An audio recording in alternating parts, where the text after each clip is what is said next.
Eu quero convidar você a abrir sua Bíblia no Evangelho de João. Hoje nós vamos meditar no capítulo 21, do verso 15 ao verso 19. Evangelho de João, capítulo 21, do verso 15 ao verso 19.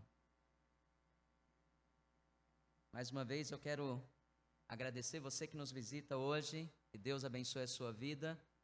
Espero que o Espírito Santo de Deus fale ao teu coração nesta noite. Nós estamos aí desenvolvendo esse tema, essa série de mensagens. Hoje é a nossa última mensagem nesse tema, Encontros que Transformam, tá bom? Essa série de mensagens aí nos mostrou o que pode acontecer quando nós temos um encontro genuíno com Cristo ressurreto. Nas duas mensagens anteriores, nós testemunhamos como esses encontros mudaram vidas, restauraram esperanças e renovaram a fé. As histórias compartilhadas aqui nos mostraram o poder transformador do Cristo ressurreto, aquele que morreu pelos nossos pecados, que ressuscitou, e nós também vimos a incrível capacidade que o Cristo ressurreto tem de transformar tristeza em alegria. E também nós vimos na semana passada como ele pôde transformar dúvidas em certezas. Obrigado. Hoje, nessa última mensagem, nós vamos olhar para o encontro de Jesus com o apóstolo Pedro. E vamos ver ali como esse encontro não apenas transformou a vida de Pedro, mas também como ele pode transformar vidas nos nossos dias hoje. Amém? Você crê nisso? Que Jesus pode transformar vidas hoje? E é isso que nós vamos ver. Como eu tenho dito, desde o início, o meu desejo é que por meio dessa série de mensagens a gente possa testemunhar de maneira palpável o mover do Espírito Santo em nosso meio, trazendo aí consolo, direção e renovação espiritual. Que cada palavra que você ouvir aqui hoje não seja apenas uma reflexão de algo lido, mas um convite divino para um encontro íntimo e transformador com esse Cristo ressurreto. Que a gente possa sair aqui dessa série de mensagens com a nossa fé renovada, fortalecidos em nossa esperança e revigorados para assumirmos um compromisso com o reino de Deus. Amém? Que possamos continuar a buscar esses encontros que transformam, confiantes de que o Senhor, Ele está sempre perto daqueles que o buscam de todo o coração. E nessa terceira mensagem, nós vamos ver aí esse tema, encontros que transformam culpa em perdão. Nosso texto, Evangelho de João, a partir do capítulo 21, a partir do verso 15, se você quiser acompanhar comigo, está aqui na tela. Diz assim a palavra de Deus: depois de terem comido, Jesus perguntou a Simão Pedro: Simão, filho de João, você me ama mais do que estes outros me amam? E ele respondeu: sim, o Senhor sabe que eu o amo. Jesus lhe disse: apacente os meus cordeiros. Jesus perguntou pela segunda vez: Simão, filho de João, você me ama? Ele respondeu: sim, o Senhor sabe que eu o amo. Jesus lhe disse: pastorei as minhas ovelhas. Pela terceira vez, Jesus lhe perguntou: Simão, filho de João, você me ama? Pedro ficou triste por Jesus ter perguntado pela terceira vez: você me ama? E respondeu: o Senhor sabe de todas as coisas, sabe que eu o amo.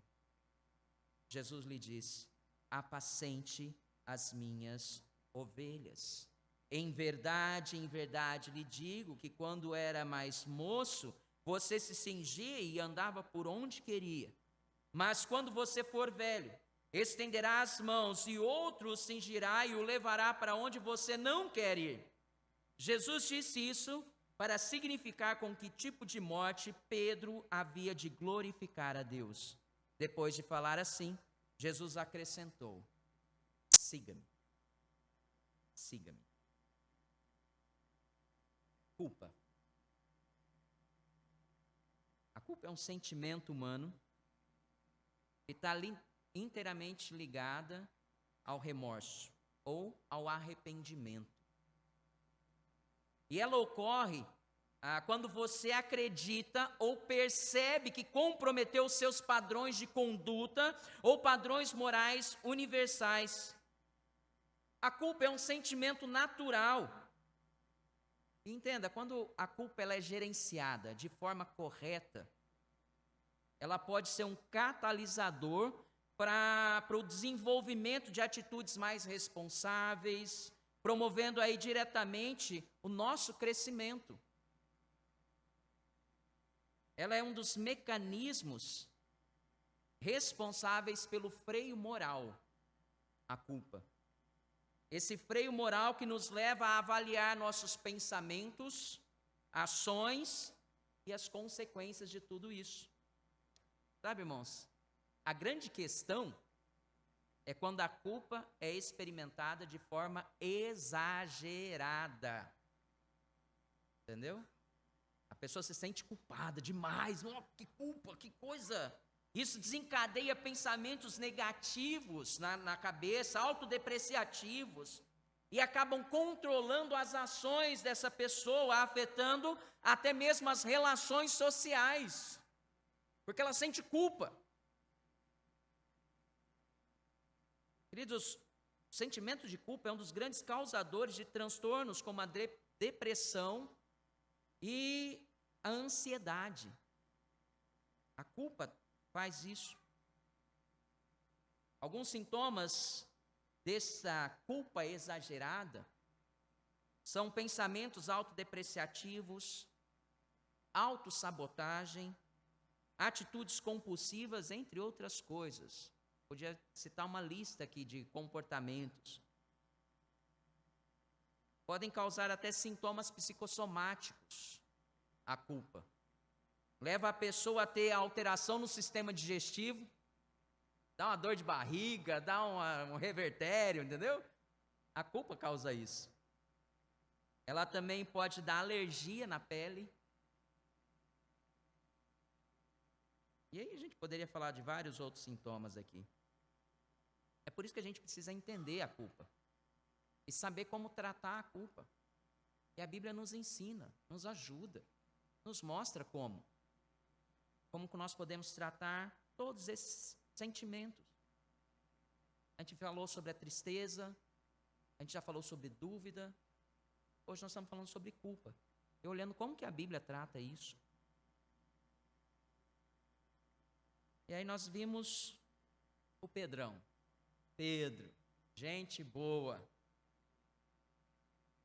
Você gosta, quando você lê a Bíblia, você gosta de ler sobre Pedro? Quem gosta? Que cabra impetuoso, impulsivo, né? Discípulo impetuoso, ousado, leal, cabra bom, cabra macho, estava do lado, né?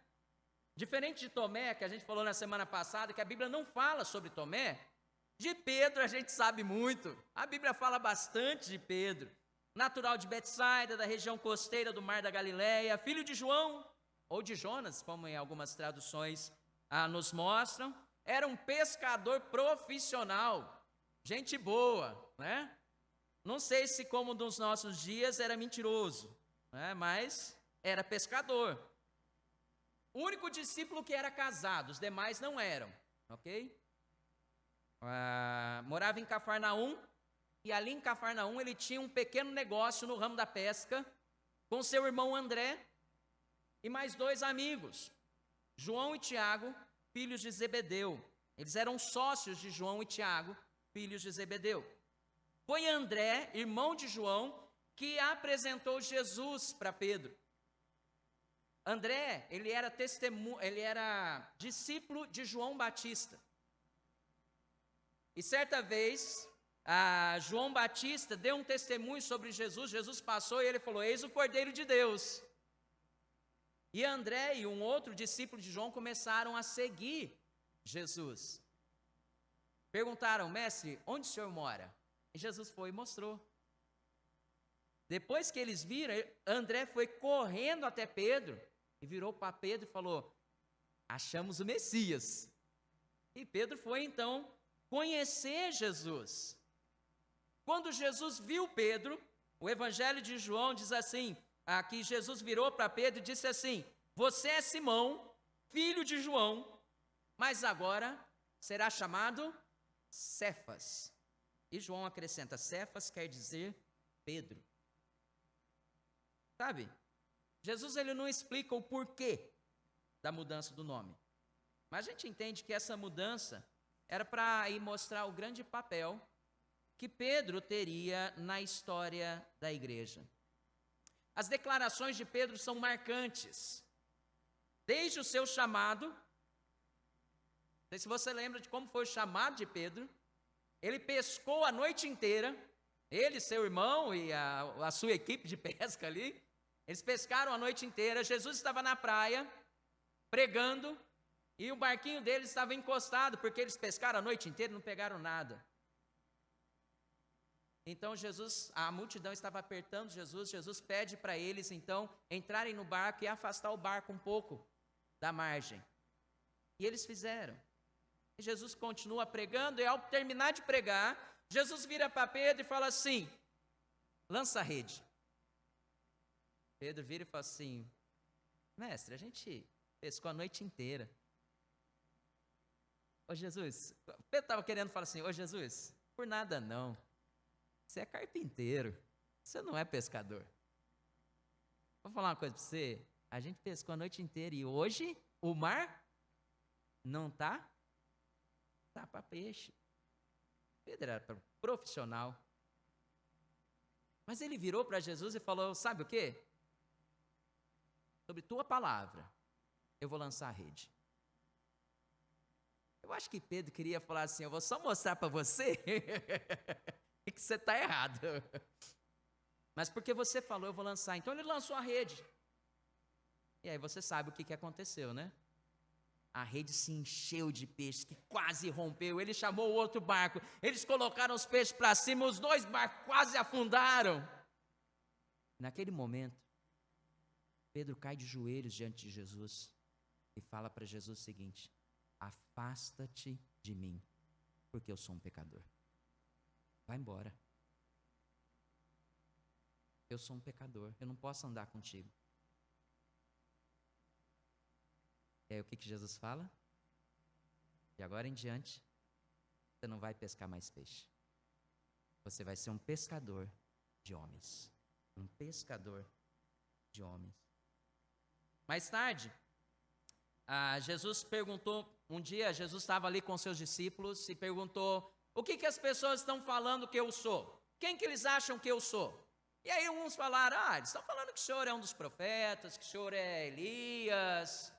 Jesus parou e falou o seguinte: e vocês? O que vocês pensam de mim? Para vocês, quem eu sou? E aí naquele momento Pedro se levanta e declara: tu és o Cristo, o Filho do Deus vivo. Tu és o Cristo. Jesus fala: olha, não foi carne e sangue que te revelou, não. Isso aí foi Deus que te revelou, Pedro. Foi Deus que revelou isso para você. Porém, pouco antes de Jesus ser crucificado, olha a declaração de Pedro para Jesus. Pouco antes de Jesus ser crucificado, Pedro, ele declarou o seguinte: Senhor, eu estou pronto a ir com o Senhor, tanto para a prisão, como para a morte. Eu estou pronto, mestre, eu quero morrer contigo. 3 anos caminhando com Jesus. Só que a vida de Pedro, irmãos, ela foi cheia de altos e baixos. Não pensa que os discípulos foram todos perfeitos, não, foram como nós. Nossa vida é cheia de altos e baixos. A vida de Pedro foi desse jeito. Tinha hora que a fé dele estava lá em cima, mas tinha hora que a fé dele estava lá embaixo. Era uma montanha russa que só. Apesar desse amor por Jesus, desse compromisso com aquele ministério lindo que Jesus estava fazendo, Pedro também experimentou momentos de fraqueza, de falha. Ele foi corrigido e repreendido pelo próprio Mestre, pelo próprio Cristo. Jesus falou: eu vou ter que morrer. Ele falou: não, mestre, que isso? Vira essa boca para lá. Aí Jesus vira para ele e fala: arreda-te, Satanás. Outra ocasião, Jesus falou: eu tive que interceder por você, Pedro, porque esse Satanás estava te cirandando aí. Sabe, irmãos, isso revela as limitações de Pedro e as necessidades que Pedro tinha de amadurecer. Naquela ocasião, quando ele declarou que estava pronto a ir com o mestre, tanto para a prisão como para a morte, Jesus ele virou para Pedro e disse assim: Pedro, antes que o galo cante, você vai me negar 3 vezes hoje. E aí Pedro solta mais uma, né? Ele vira e fala assim: ainda que me seja necessário morrer com o Senhor, de modo nenhum eu vou negar. E a gente sabe a história. A gente conhece essa história. Mesmo demonstrando ali valentia, quando os soldados vêm prender Jesus, ele saca da espada, corta a orelha de Malco, o servo do sumo sacerdote. Mesmo demonstrando toda a valentia ali, ele sai correndo. Ele foge com todos os outros discípulos de Jesus. E só fica Jesus ali, para ser preso. Pedro fugiu. Ele negou por 3 vezes conhecer Jesus, ser um discípulo de Jesus. Lucas, quando narra o episódio da negação de Pedro, ele diz o seguinte: mas Pedro insistiu: homem, não sei o que você está falando. E logo, enquanto Pedro ainda falava, o galo cantou. Então o Senhor voltou-se e fixou os olhos em Pedro. E Pedro se lembrou da palavra do Senhor, como lhe tinha dito: hoje, antes que o galo cante, você me negará 3 vezes. E Pedro saiu dali chorando amargamente. Amargamente. Ele chorou amargamente, pois havia feito algo que era contrário aos seus padrões, aos padrões moralmente aceitos. Queridos, a gente pode dizer que a partir desse momento o remorso e a culpa passaram a atormentar a vida de Pedro. E você vê isso nas reações que ele tem depois. Ver o mestre ali sendo acusado, horas depois sendo maltratado e crucificado, foram um golpe tremendo e podemos dizer desencadeou pensamentos negativos e autodepreciativos que acabaram por controlar suas ações e certamente afetaram as suas relações sociais. Pedro já não era mais o mesmo depois desse episódio. Mas sabe, irmãos, Jesus ele tem um encontro com Pedro, amém? Jesus ele tem encontro com Pedro, e eu quero que você entenda isso. Jesus, ele não deixa seus discípulos sofrendo com os males da alma. Vamos falar junto? Jesus não deixa seus discípulos sofrendo com os males da alma. Jesus não deixa. Assim como ele veio de encontro com a tristeza de Maria, com as dúvidas de Tomé, ele não deixa que Pedro continue sofrendo com toda essa culpa e remorso em seu coração, e ele não vai deixar que você continue sofrendo com qualquer mal da alma, com qualquer dor da alma, com qualquer coisa que seja. Hoje ele quer se encontrar. Ele quer curar a tua vida. Ele quer restaurar o teu coração. Ele não deixa que Pedro continue sofrendo. Jesus vem até Pedro, para que esse também possa desfrutar de um maravilhoso encontro com o Cristo ressurreto e experimentar de um alívio em seu coração e cura para a sua alma. Sem que eles soubessem, Jesus já havia preparado tudo para que esse encontro fosse transformador.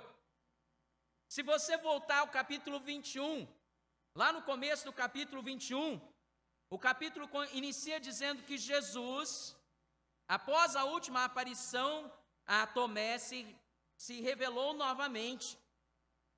No verso 14, a gente entende que foi pela terceira vez isso. Foi a terceira vez que ele aparece para os discípulos. Só que agora, essa aparição, ela tem paralelos com a ocasião em que ele chamou Pedro. Olha só que interessante, como Jesus preparou todo o cenário para poder atrair a atenção de Pedro e transformar a vida dele. Em Lucas capítulo 5, do 1 ao 11, é onde a gente vê o chamado de Pedro. Como Jesus chamou Pedro, como nós já falamos aqui anteriormente. Em ambas as narrativas, tanto a de Lucas como a de João agora, Pedro, ele tinha ido pescar. Nas duas narrativas, ele trabalhou a noite inteira e não pescou nada. Então Jesus fala para eles lançarem as redes, e quando eles lançam as redes, eles pegam uma quantidade grande de peixe. Se você voltar aí no capítulo 21, no começo dele você vai ver essa segunda pesca maravilhosa. Só que agora, como o texto diz, eles não conseguiam ver, apesar de eles não estarem muito longe da margem, eles estavam cerca de uns 90 metros da margem, eles não conseguiam ver quem é que estava falando. Jesus estava na praia, ele não estava no barco. Talvez a neblina ali estava impedindo a visão para que eles vissem, eles só estavam escutando a voz.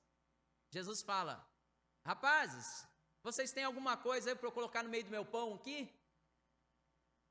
Eles falam: não, a gente não pegou nada. E aí Jesus fala o seguinte: lance as redes à sua direita. E eles lançaram as redes. Quando eles puxaram as redes, estavam cheias, e como o texto diz, de 153 grandes peixes, e as redes não se rompiam. E aí, João, que estava dentro do barco, vira para Pedro e fala assim: é o mestre. Pedro, ele pula na água e sai nadando. Primeiro ele põe a roupa. Ele pula na água e sai nadando para se encontrar com Jesus. Pedro é impulsivo, né? Não podia ser diferente. Quando eles chegaram na praia, Jesus já tinha preparado o café da manhã. Já tinha uma pequena fogueira, um peixe na brasa e pão ao lado. Ele então convida os discípulos a se sentarem, pede para ver os peixes. Eles ainda não sabiam se era Jesus, sabe assim? Mas eles tinham certeza que era Jesus, o texto fala. Eles não tinham coragem de perguntar se era o mestre, mas eles tinham certeza que era o mestre. E o texto não deixa muito claro, mas o texto deixa claro que havia um pão e um peixe. Você acha que era suficiente para os discípulos que estavam ali e para Jesus? O que você acha? Então, Jesus dá graças ali, parte o pão, e entrega e parte o peixe, e eles comem, todos comem. O texto deixa meio implícito ali que provavelmente Jesus multiplicou aquele pão e aquele peixe para os discípulos, depois que eles comeram. Jesus ainda não tinha acabado. Depois que eles comeram, Jesus ainda tinha algo para ser feito. Jesus não foi até aquele local apenas para alimentar os discípulos. Ele tinha uma enfermidade da alma para cuidar, um coração cheio de culpa para curar. Então ele inicia um diálogo com Pedro. Diálogo esse que iria transformar a vida de Pedro por completo. E após aquela conversa com o Cristo ressurreto, Pedro não seria mais o mesmo. Pedro seria transformado. Jesus se dirige a Pedro e por 3 vezes faz uma pergunta: Pedro, você me ama? Se Jesus virasse hoje para você e fizesse essa pergunta, o que você ia responder? Primeiramente, Jesus perguntou assim: Pedro, você me ama mais do que esses aqui? Os outros discípulos estavam ali, ó. Fala agora. Você não negou Jesus? E aí? Você fugiu? Vai, fracote. Fala agora.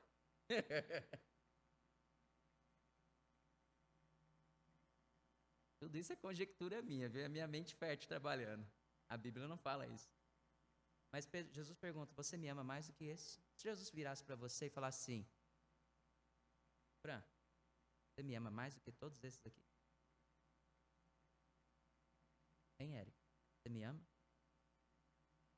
Como você responderia? Sabe, irmãos, essa era uma pergunta profunda demais para aquele momento. Era uma pergunta muito profunda. Imagina ali a cena, Pedro abaixando a cabeça, ele que estava ali com o coração entristecido, cheio de culpa, de remorso pelo que havia feito. Ele que havia declarado que estava disposto a morrer por Jesus, mas fugiu. Ele que disse que estaria disposto a morrer antes de negar, ele negou. Certamente ele não se sentia digno de estar servindo o Mestre. Seu amor por Jesus era certo, mas a culpa atormentava o coração dele. Será que eu realmente amo Jesus depois de tudo que eu fiz? Mas ele responde: sim, o Senhor sabe que eu amo. O Senhor sabe. O Senhor conhece o meu coração. O Senhor sabe. Jesus vira para ele e diz: apacenta os meus cordeiros. Jesus sabe o que Jesus estava fazendo? Jesus estava mostrando para Pedro que ele entendia a dor de Pedro. Jesus entende as nossas dores, os nossos sofrimentos, sabe? Todas essas coisas que passam na nossa cabeça, Jesus entende. Seja culpa, seja remorso, não importa. Jesus entende os nossos sentimentos. É isso que Jesus está mostrando para Pedro. Que ele entendia a dor que ele estava sentindo, mesmo diante de tudo o que aconteceu. Jesus está mostrando para Pedro, ele está querendo dizer para Pedro: Pedro, eu ainda te amo. Eu te amo. Independente do que você faça. Eu te amo. E novamente Jesus pergunta: Simão, filho de João, você me ama? E Pedro: sim, o Senhor sabe que eu amo. E Jesus vira e diz: pastorei as minhas ovelhas. E o texto continua. Pela 3ª vez, Jesus perguntou. Queridos, as perguntas de Jesus aqui eram terapêuticas. Ele não fez aleatoriamente, porque deu na teia dele. Não! Jesus estava querendo ensinar algo para Pedro. Estava querendo tratar o coração de Pedro. Essas perguntas tinham o objetivo de levar Pedro a refletir sobre o que estava o levando a estar com todos aqueles sentimentos atormentando a mente dele. Eles estavam à beira de uma fogueira. Por 3 vezes Jesus se dirige a Pedro para que esse confirme o seu amor. A cena estava fazendo Pedro se lembrar, sabe do quê? Das 3 vezes que ele negou. E sabe onde ele estava quando negou? À beira de uma fogueira. Quando ele nega, as 3 vezes ele está ali à beira de uma fogueira. E agora Jesus está dando a oportunidade dele 3 vezes declarar o seu amor, também à beira de uma fogueira. Certamente Pedro visualizou a mesma aquela cena, sendo a mesma cena de quando ele o negou. E como o texto diz, quando ele viu o mestre olhando para ele, e agora ele estava ali, e o mestre novamente olhando para ele, dando a oportunidade para ele, 3 vezes declarar que o ama. Que o ama. Nesse momento, Pedro entende o que Jesus está fazendo, dando a ele a oportunidade de se render a Cristo novamente, dando a ele a oportunidade de ter uma vida restaurada, sua alma curada, seu ministério confirmado. E essa última resposta de Pedro, ela é fantástica. Ele diz: o Senhor sabe de todas as coisas. O Senhor sabe que eu te amo. Eu imagino ali Pedro se rendendo, caindo aos pés de Cristo, abraçando Cristo, chorando. E Jesus diz para ele: apacenta as minhas ovelhas. Apacente as minhas ovelhas. Queridos, o que Jesus tem por objetivo aqui, com essa série de perguntas, é mostrar a Pedro que mais importante do que estar disposto a morrer por Cristo, é estar disposto a viver cada dia da sua vida por Ele. Amém? Vamos falar junto aqui?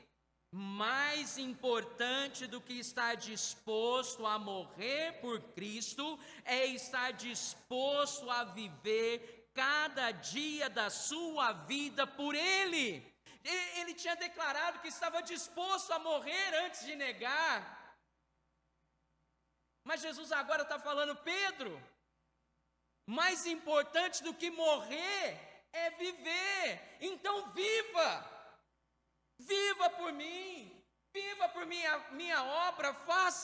Cumpra o ministério que eu te dei. Viva por Jesus, meus queridos. É isso que nós precisamos aprender.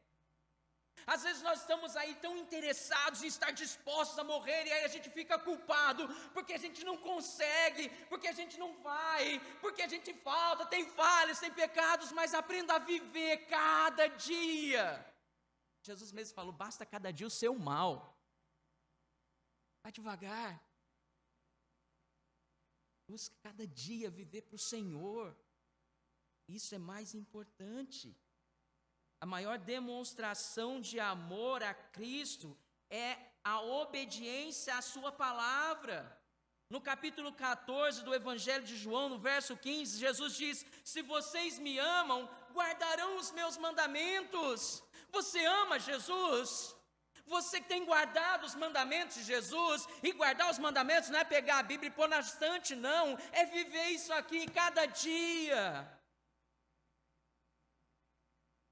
Às vezes a gente está tão preocupado em fazer grandes coisas para o Senhor, mas não presta atenção em cumprir as pequenas ordens dEle.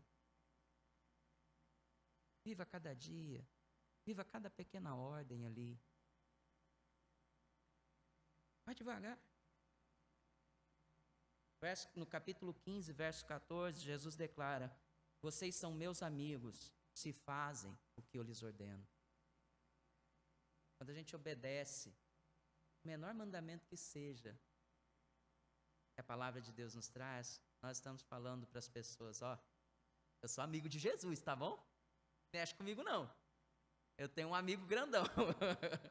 Eu tenho um amigo forte e poderoso. Tá? Toma cuidado.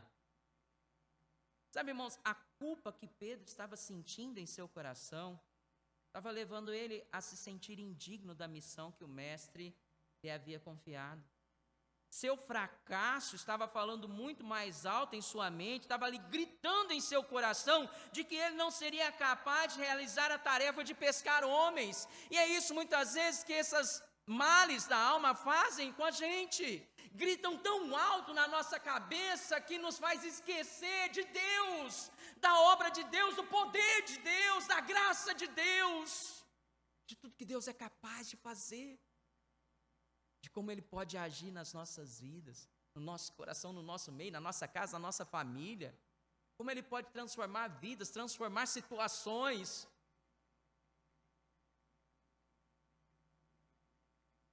Mas Jesus, Ele mostra a Pedro que Ele é capaz de perdoar pecados. Sim. Jesus está mostrando para Pedro que Ele é capaz de restaurar enfermidades, sejam elas físicas, espirituais ou emocionais. Você acredita nisso? Jesus, Ele pode curar as dores da alma. Todas elas.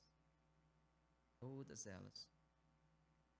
Jesus está mostrando para Pedro que o sangue que Ele derramou naquela cruz era suficiente para purificar novamente aquele coração atormentado que Pedro tinha, restaurar a alegria nele e trazer novamente a sensação de uma consciência pura, perdoada, uma consciência sem culpas. No verso 18, Jesus diz a Pedro que no momento certo ele ia morrer por Jesus. No momento certo. Está falando para Pedro: Pedro, você não precisa se preocupar em morrer por mim agora não. Viva por mim agora. Porque na hora certa você vai morrer para me glorificar. Você vai fazer isso. Fica tranquilo. Tá? É isso que eu quero dizer para você hoje. Fica tranquilo. No momento certo, você viveu hoje, cada dia para Jesus. Na hora certa você vai estar disposto a morrer por Jesus. Amém? E às vezes você fala de morte, não, mas o que é isso? Morrer agora? Morrer é estar com Cristo, amém? Morrer, quando a gente fechar o olho aqui, a gente vai abrir o olho na presença do Mestre. Nós vamos nos encontrar com Ele. Jesus está mostrando para Pedro, dizendo para ele, para que ele continuasse servindo, independentemente das circunstâncias. Apacenta, pastoreia, meus cordeiros, as minhas ovelhas, cuida, alimenta. É isso que Jesus quer da gente. A gente o sirva, a gente viva para Ele. Jesus, Ele termina o diálogo, esse diálogo com Pedro, com uma ordem. Assim como quando Ele chamou, Ele falou para ele: a partir de hoje você vai ser um pescador de homens. Jesus termina esse diálogo falando para Pedro: agora, Pedro, larga a mão de tudo isso e me segue. Me segue. O que Jesus queria dizer era: Pedro, seja meu discípulo, seja meu apóstolo, e nessa função me segue no serviço, no sofrimento e na morte, estando disposto a suportar o sofrimento e mesmo o martírio por amor de mim. Segue-me, Pedro, segue-me. Era um chamado renovado para Pedro. É isso que Jesus estava fazendo ali, para que ele deixasse a culpa de lado e assumisse um compromisso com a obra de Deus, com a obra que foi confiada para ele. É isso que Jesus está falando hoje para você. Me segue. Larga a mão disso e me segue. Abandone tudo isso, todas essas dores. Eu te perdoo, eu te amo. Eu quero que você viva por mim cada dia da sua vida e seja disposto a fazer, seja o que for, mas basta cada dia o seu mal. Me obedeça nas pequenas coisas, porque eu sei que se você começar obedecendo nas pequenas coisas, você vai me obedecer nas grandes. Quando eu te mostrar o meu plano completo, você vai entender tudo que eu estou fazendo na tua vida, como que eu estou agindo. Eu quero chamar novamente o grupo aqui para frente, nós vamos cantar mais um louvor. Enquanto a gente se posiciona aqui, antes da gente cantar, eu quero finalizar aqui essa meditação.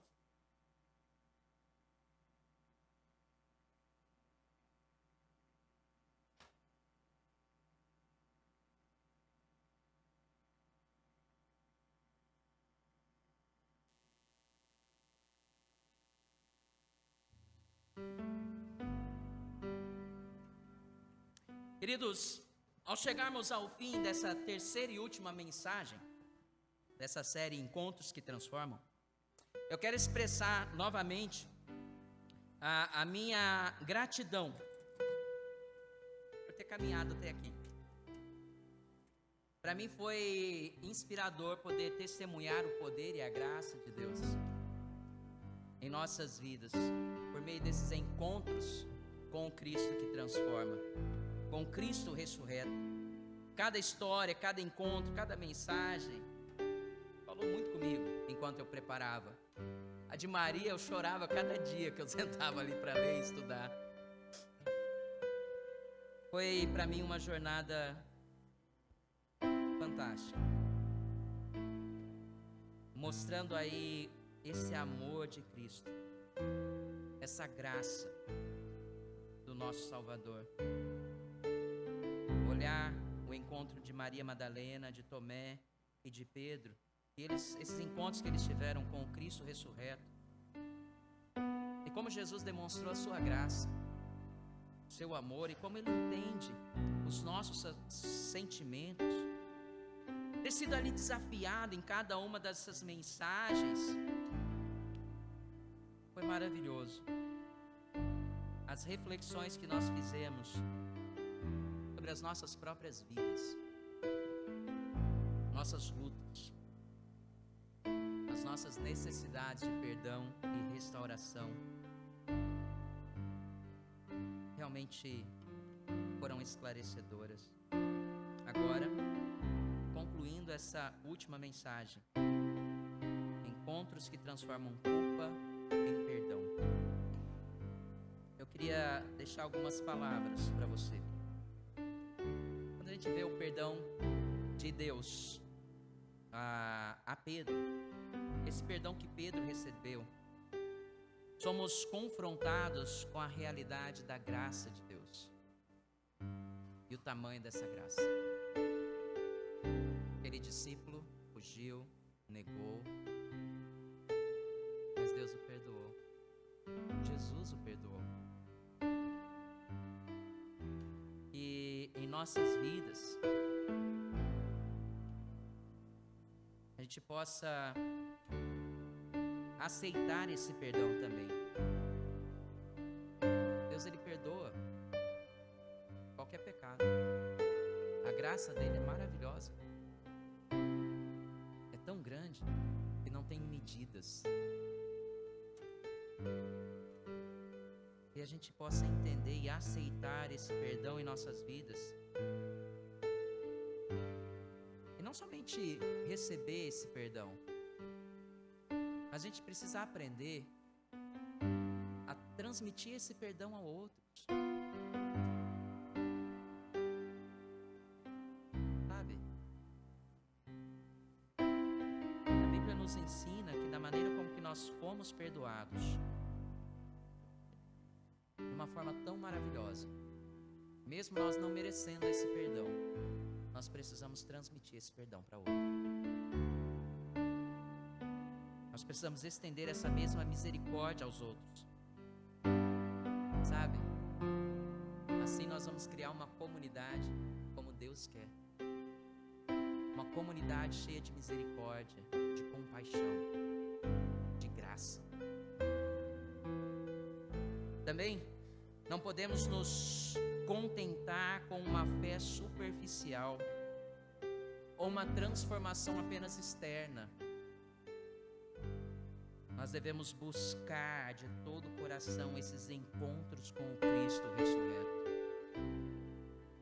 Às vezes a gente se contenta com a superficialidade de um encontro, mas nós podemos nos aprofundar cada dia nesse encontro com Cristo, buscando mais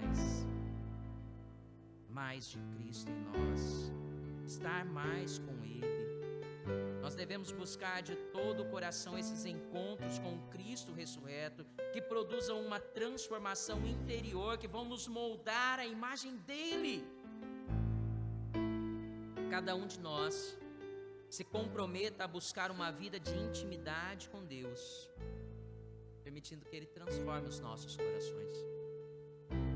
E não devemos nos esquecer de que o nosso redor está sofrendo desses males da alma.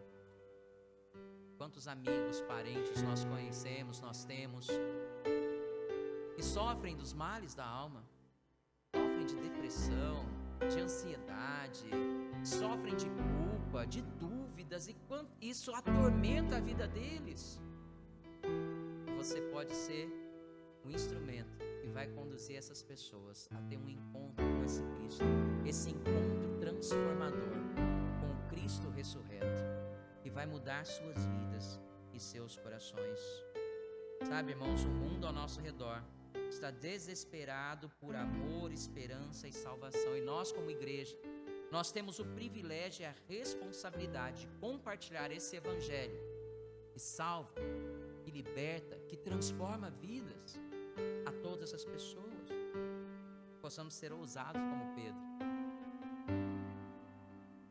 e sairmos e seguirmos a Cristo, e sairmos falando, anunciando. Eu quero finalizar, e eu não poderia finalizar sem isso. Se você está aqui hoje e não entregou sua vida ao Cristo ressurreto, se você está aqui se sentindo perdido, desanimado, ou apenas está procurando algo mais significativo para a sua vida, eu quero que você saiba que Jesus está aqui. E Ele está de braços abertos, com as mãos estendidas, te chamando pelo nome.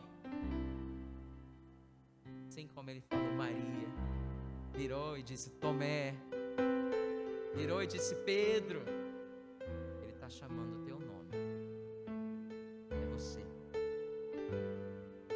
Não deixa passar essa oportunidade de experimentar uma transformação profunda que só pode ser encontrada em Jesus. Entregue a sua vida para Jesus hoje e permita que Ele opere uma transformação em você. Se você deseja tomar essa decisão hoje, eu te convido a fazer uma oração. Eu quero chamar todos, abaixar a cabeça, fechar o olho. E se você que ainda não entregou sua vida a Jesus, deseja entregar, repita essa oração comigo.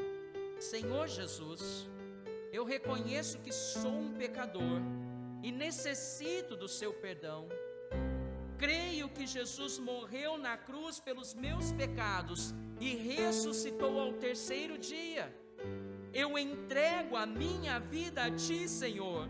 Perdoe os meus pecados, entre em meu coração e transforme a minha vida. Eu escolho entregar a minha vida a Ti e reconhecer o Senhor como meu Senhor e Salvador. Em nome de Jesus. Alguém aqui hoje que fez essa oração entregando a vida para Jesus? Alguém? Amém. Temos uma senhora ali. Mais alguém fez essa oração entregando a vida para Jesus hoje? Mais alguém? Eu quero convidar a igreja, sabe, irmãos, a celebrar isso. Essa senhora entregou a vida para Jesus hoje. Celebre. Irmãos, celebre. A gente precisa aprender a celebrar isso, porque no céu está tendo festa. E aqui, só tem cabeça baixa. Aplaudam, batam palmas aqui. Glórias ao Senhor. Glórias ao Senhor. Que o Senhor seja engrandecido. Sabe, se você fez essa oração de coração, saiba que uma nova jornada começou para a sua vida. Hoje, a partir de hoje, você faz parte da família de Deus. Aqui está uma família para você. Uma família que vai amar, cuidar, abençoar a sua vida. Jesus vai estar ao seu lado em cada passo do caminho. Busque crescer em seu relacionamento com Ele, através da oração, do estudo da palavra. Faça isso, da comunhão com os crentes. Entenda, esse é apenas o começo de uma nova vida com o Senhor Jesus. Glória a Deus! Amém! Jesus está vivo, Ele morreu, mas o sepulcro está vazio, Ele está vivo, e esse é motivo de alegria, de celebração para nós, porque nós temos a certeza de que mesmo se morrermos, nós ressuscitaremos com Ele, amém? Ele vai nos buscar, Ele vai nos levar. Morrer é estar com Cristo, irmãos, é maravilhoso. É maravilhoso. E ter um encontro com Ele cada dia. E esse último encontro, né, quando nós estivermos ali na presença dEle, vai ser maravilhoso. Abaixe mais uma vez sua cabeça. Feche seu olho. Pai, muito obrigado por tudo que o Senhor nos permitiu celebrar aqui nesta noite. Foi para a tua honra, para a tua glória, para o teu louvor. Em nome de Jesus. Paz tenhas, que a tua casa tenha paz e que tudo que tens tenha paz. O culto ainda não terminou, lembra? Nós ainda temos o nosso jantar lá no fundo. Todos estão convidados. Assim que a gente finalizar aqui, irmos lá para o fundo para nós jantarmos juntos, celebrando tudo que Jesus fez por nós. Amém? Vamos declarar juntos o Ide? Vamos lá? Ide na paz de Cristo, sede corajosos e fortes no testemunho do Evangelho entre os homens, servi ao Senhor com alegria, no poder do Espírito Santo. Amém. Cumprimente uns aos outros, estamos nos despedindo nessa noite.